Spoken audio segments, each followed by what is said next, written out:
Welcome to another episode of Start the Week with Wisdom. I'm your host, Bridget Burns from the University Innovation Alliance. And today I am really excited to bring you a leader in the field who I think is not just going to help us think differently about higher education's role, but also the different ways that we can help improve outcomes and support other educational aspects of the educational spectrum.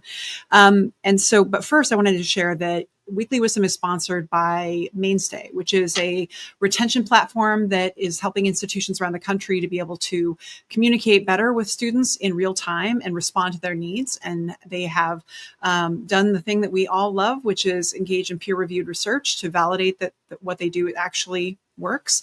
You can take a look at mainstay.com to be able to see some of the additional research, but just at Georgia State alone, we've seen that they were able to dramatically decrease summer melt and be able to improve retention. So take a look at mainstay.com to learn more. It is also sponsored by the Carnegie Corporation of New York, who's a longtime sponsor and friend of the UIA. We are super grateful for their investment and support. So today, I'm really honored to bring forward Dr. Carole Basile, who is at what used to be called Mary Lou Fulton Teachers College, but is actually now the dean of ASU's Mary Lou Fulton College for Teaching and Learning Innovation, who has a 30-plus year career in education, in higher education, and innovating in a variety of different places. Right now, what she's doing is some really incredible work in I would describe as education innovation within higher education innovation. And I think that she's going to be able to bring us a really fresh take on what we can do and how we affect the rest of the continuum. So first, please welcome Dr. Carole Basile. Thanks so much for being here today. Thanks, Bridget. Glad to be here. So first, congratulations on the new name. And I hope that I'm sure that has gone as seamlessly as all rebrands go. So tell me a little bit about why the shift from Teachers College to focusing on learning innovation. I just want to first kind of set the stage for where we're going to go in the conversation about why this is just kind of a different place and has a different perspective on the role that you play. So I think, the name actually caught up to all the things that we have been doing here, in this college. And I'm a big believer that colleges of education have to be more than just colleges of education. We're more than just about teachers, that we had to lead and test and drive innovations, right, to solve for the big, wicked problems of education. And so as we have been doing lots of work in that kind of space, the name just needed to catch up, and Teachers College became antiquated, and we decided it was time for a change. Great. I think, it sounds cool, but it's also, there's a long history here with Mary Lou Fulton and what you've already done. And so I like that you kept that history, but you just kind of updated it with a little bit of a refresh. And I like that the frame is around the topic that I think is something we absolutely need leadership on right now. And it's the thing that is the hardest. Learning innovation is something that we want to see more of, but I rarely see folks really unpacking the real nuts and bolts of the things that get in the way for learning innovation. Yeah, I agree with that. Yeah. So part of the reason I reached out to have you on the show is I saw you testify, and I thought you did a great job in Congress, where you shared about the fresh take to thinking about the responsibility merely that your institution, that your college has to prepare educators for the workforce in K-12. And I just want to give you the stage to be able to explain what it is and why I was so captivated by it. It's going to become very obvious, but I think it's just a fresh and nuanced way of thinking about what it is we do and why it matters. So can you share a little bit about that? Yeah. So I think it all starts with a different kind of vision about our education systems. And it doesn't matter whether it's K-12 or it's higher ed. The vision is this: we have built entire education systems on average. The average learner, the average educator, one teacher, one classroom, assessments, assignments, everything assumes that we're going to build for that average person. And what we're trying to do is to say that's not right anymore. And it's not very good anymore. And if we're going to learn anything about learning and about teaching, then we have to then solve for variance, because every single human being is different. And so we can't keep thinking about the statistical abstraction of average. We have to start to think about how we actually organize for variance. And so all of it begins there. And then the second part of this then is that if we believe in variance, then the question is, this is no longer about, oh, we're going to do more professional learning. We're going to change our curriculum. We're going to do all the things that we have always done in these sort of incremental ways. Now what we're talking about is we're actually talking about a fundamental structural change to our education system. And it starts with getting out of the one teacher, one classroom model, of thinking about how we build teams, thinking about who educators are, the roles they play, how they work together, and then we can think about how do we prepare them. So I want you to go a little bit further and keep going, because structural change, the idea of for me, learning innovation is about be able to have individualized learning, right? Personalized learning, right? Yeah. But K-12, it's a whole new, that's a whole different world. What you described that I was so captured by was this reframing of leaning into the strengths of each individual teacher and giving them the space to show up, really, if they're great at mentoring, if they're great at lecturing, and being able to kind of rethink the way that we do the workforce. Yeah. So you can imagine a grade level of teachers, right? Let's say 4 teachers. It could be elementary school, it could be secondary, it doesn't matter. But let me just think about, 4 teachers around a group of 100 kids. And what we typically do is we say, all right, here's those 100 kids, and here's your 25, and your 25, and your 25, and your 25. And we have to, every teacher in their individual classroom has to be all things to all those kids at the same time, by themselves, in isolation, with absolutely no flexibility whatsoever to be able to do the kinds of things that they would like to do in terms of possibly grouping and regrouping kids and doing project-based learning and all the things that we think are good things around teaching and learning is almost impossible to do in a one teacher, one classroom model where you're being asked to be everything to all kids at all times. So what we've said is, what if we take those same 100 kids, we think about those 4 teachers, we think about the expertise and the experience of those teachers, because let's say one has been teaching for 12 years and they're great at teaching math and reading and, but science is really not their thing, or they really don't understand about integration or doing project-based learning. Another one is a former engineer who comes into the classroom who now, loves, science and math, but they're okay at teaching reading, but they're not great at it. It's not really their expertise. A third one just came out of a teacher ed program. A fourth one who's on an emergency license because they love working with kids. Maybe they were a camp counselor. They worked in a nonprofit with kids, decided they wanted to come into teaching, but really they're just beginning their preparation program and they've had no experience. And so then we say, well, who do you want for your kid? Which one of those would you want? And the answer to that is you want all of them. And so then we start to see how we can start to build teams, how we can actually look at who the kids are and say, who do those kids need? And what experience and what expertise do they need from these educators? And then we start thinking about, well, maybe it's not for educators. Maybe what we need is we need actually social work experience, or we need language experience, or we need something else based on who these kids are. And then you add technology, and then you start thinking about, who's leading the team. And then there's cross-team leaders, and then everything starts to shift. In business, organizations change all the time. Somebody leaves and we say, oh, here's I'm sorry this person left, but it's an opportunity to maybe bring somebody in with different expertise, or we reorganize. And we do this all the time. We do it at the university all the time. But in schools, that doesn't happen.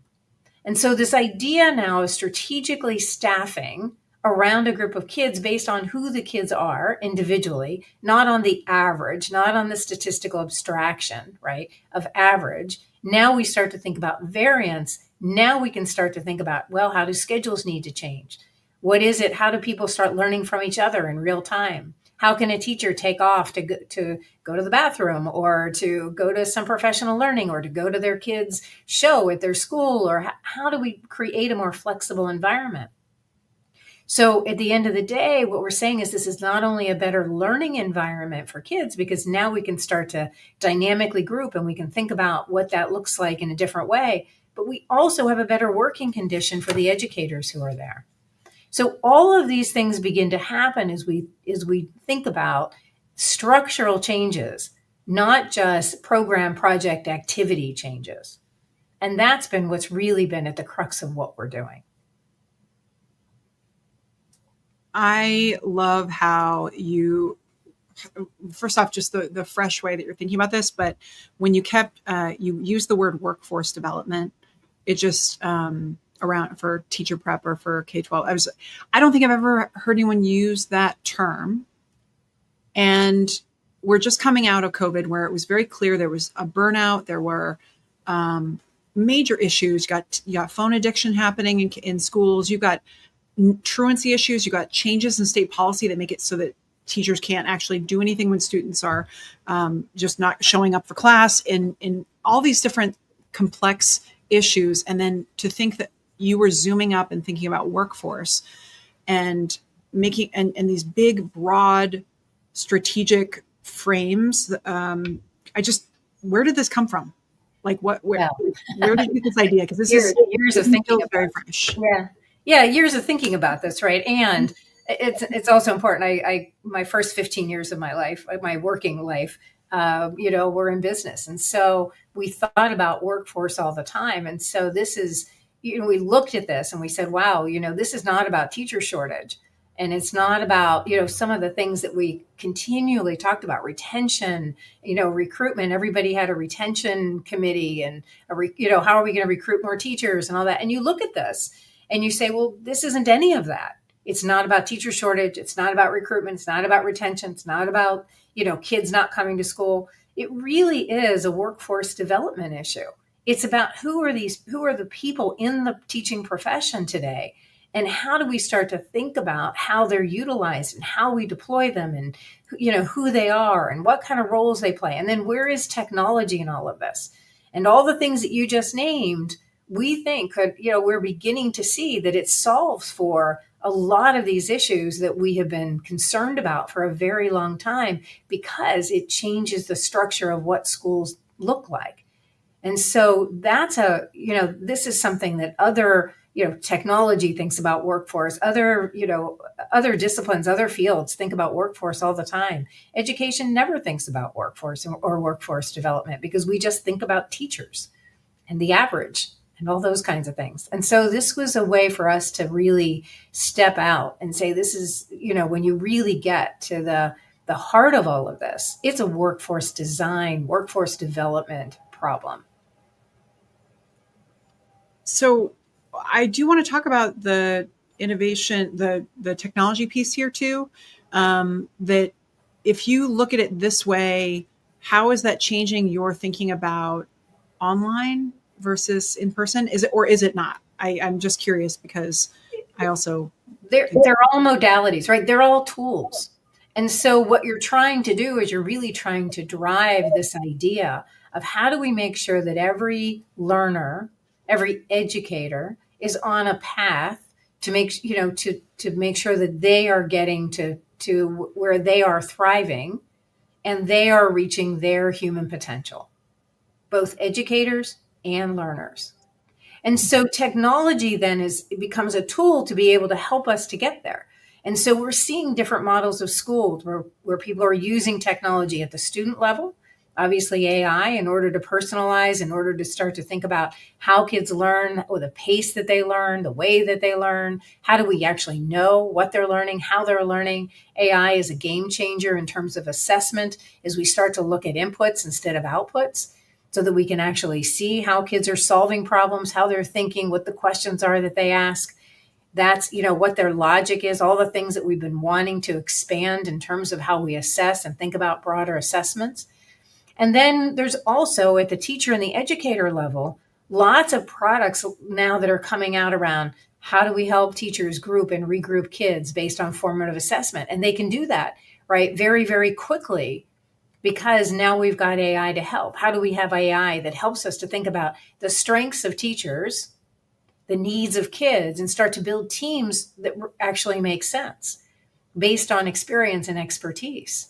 And so there become ways then within classrooms that teachers can begin to use AI and technology to actually solve some of the systems problems that they've been having, let alone how do we create personalized education plans for every child, right? IEPs are cumbersome, but with AI, with technology, they become less cumbersome. Curriculum becomes less cumbersome. And so then at the systems, the higher level systems level, the HR kind of systems level, as we think about school systems, now we can start to also think about how does it start to solve for some of those kinds of problems as we think about staffing differently and who the educators are and where are the industry experts that can come in and help as adjuncts and who are paraprofessionals and how do they advance and how do teachers advance. All these kinds of things now are possible with the technology because the technology helps us to move further, faster as we think about some of these things in terms of how we manage that workforce. So I think it's becoming probably obvious to our listeners why I brought you on. As I heard you talking about this, I was like, why is no one thinking about this in terms of higher ed? Like you've taken just a different altitude and a frame of looking at K-12. This framing around workforce is brilliant. But then I'm like, okay, clearly, if you're already doing this and you're doing it the scale you're doing it, I think that we could learn from you about how we could rethink tapping into the expertise of every faculty member and their own inclination, whether it's research, teaching, mentorship. There are all kinds of different, every teacher has their own inclination, their own strengths. And so so that is my selfish reason. But in order to get there, I think it's really important for people to understand that you're not just like talking about this. So what are you learning from pilots?